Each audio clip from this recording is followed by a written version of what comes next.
Hi, and welcome to Without Convictions podcast. I'm Heather Trentacosta, and I am here to give you some background on corruption that occurred, and it's probably still occurring in some way or another in Cayuga County, New York. I got this information through my brother, who has been incarcerated since 1978. So basically, my entire life, my brother has been in prison. His name is Sean Ryan.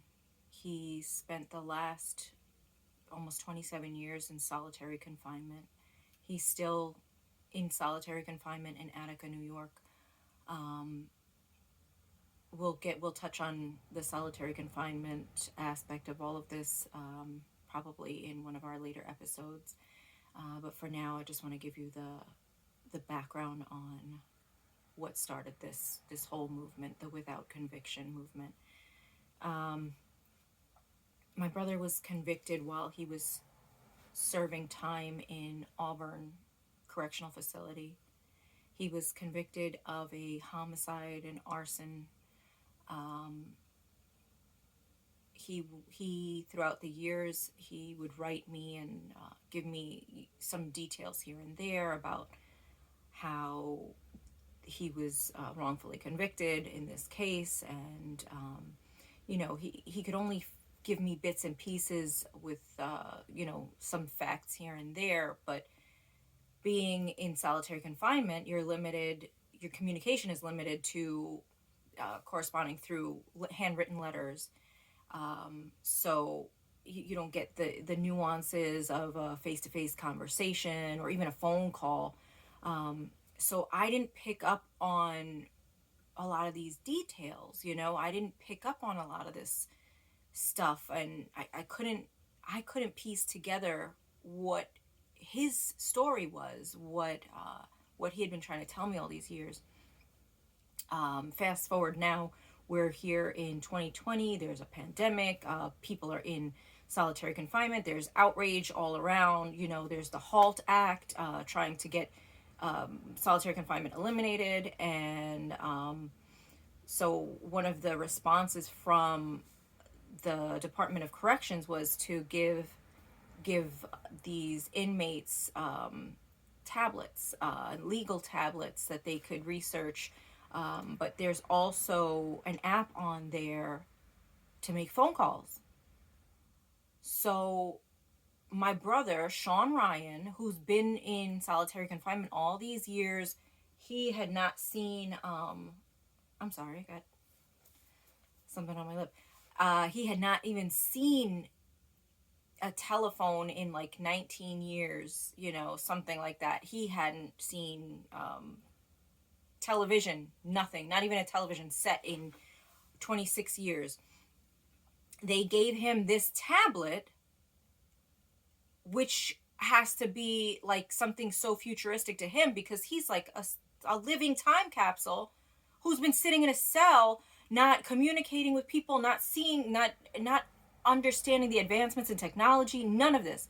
So here we are now. He's handed this as a type of like to make good, or to show that they're trying with their inmates and they're not isolating them entirely. So these inmates who have not had contact with family members, they haven't had like I said, any type of access to media except for maybe newspaper articles and anything that they're fortunate enough to get their hands on through their law library. They're buried alive. So they're like just a ghost out there. They're handed these tablets now. So it's like, okay, welcome to current day. Here you are, here's a tablet, figure out this technology and acclimate. Okay. With all that said, I'm so thankful that my brother has the mental fortitude and just the understanding and the strength to actually use this and navigate and be able to communicate. So the first time I heard from him was in April of this year. April 2020, I heard from my brother. I'm at home. It's lockdown. All my kids are home from school. I'm trying to come to grips with the new way. Everything is new. Everything is different. And I look at my phone and I see a phone call from Attica Correctional Facility, and I know that can only be one person. And sure enough, it was Sean. And I was just like, as soon as I saw that, I just got a wave of hope and just inspiration and motivation. And that just opened up a door. It opened up such an amazing opportunity to reconnect with my brother, to establish a relationship. But not, it's not just brother and sister. We're friends. We're actually friends now. And this is all for him. This is really all for him. I know that others can benefit, but this is really all for Sean, and he started this. So as our phone calls would be a little bit more regular now, he'd call me every couple of days, and every couple of days, I would be curious, because I know he mentioned all these things in his letters, and I would say, well, Sean, what about what about this in your case, or what about that in your case? And he mentioned something about some Brady material that was withheld from his case. And I said, oh, okay, that doesn't sound right. That sounds pretty bad, especially now watching all of these crime shows, and the innocence files. All of this stuff is out here now for public consumption.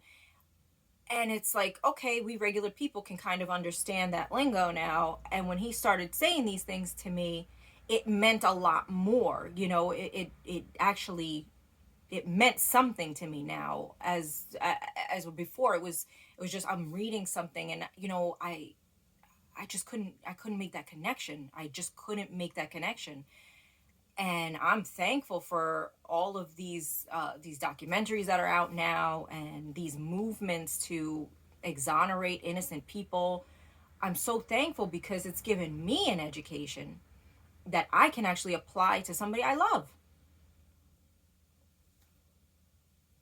So all of that being said, he would give me more and more details about his case, and I said, this just doesn't sound right. I don't know how this ever went through. I don't know how they got before a jury. I don't know how he ever got convicted of this. So I decided, all right, let me check this. Let me check out just the name of the DA that was the prosecutor in this case. So I go to my magic Google, and I just typed in DA Paul Carbonaro. That was the DA's name, who prosecuted my brother and many others, and I'll tell you more about those too. So I typed in his name, and then the word corruption after that. Well, I was not prepared. I was not prepared for what I saw. Maybe I was prepared. I don't know. These cases that came up were so similar. So my brother told me he had exculpatory evidence that was withheld and suppressed. He had these jailhouse informants who were paid off to testify against him, to give false testimony. He had witness tampering. There was some crazy stuff, and there's documentary evidence to everything that I'm telling you, and I will be more than happy to share all of this. I'm going to provide links with all the files, all the transcripts that I have, the correspondence between these witnesses and the DA. I'm going to provide all of that so you can see and you can judge for yourself. So anyway, the cases that came up were The first one that I saw was Thomas Bianco.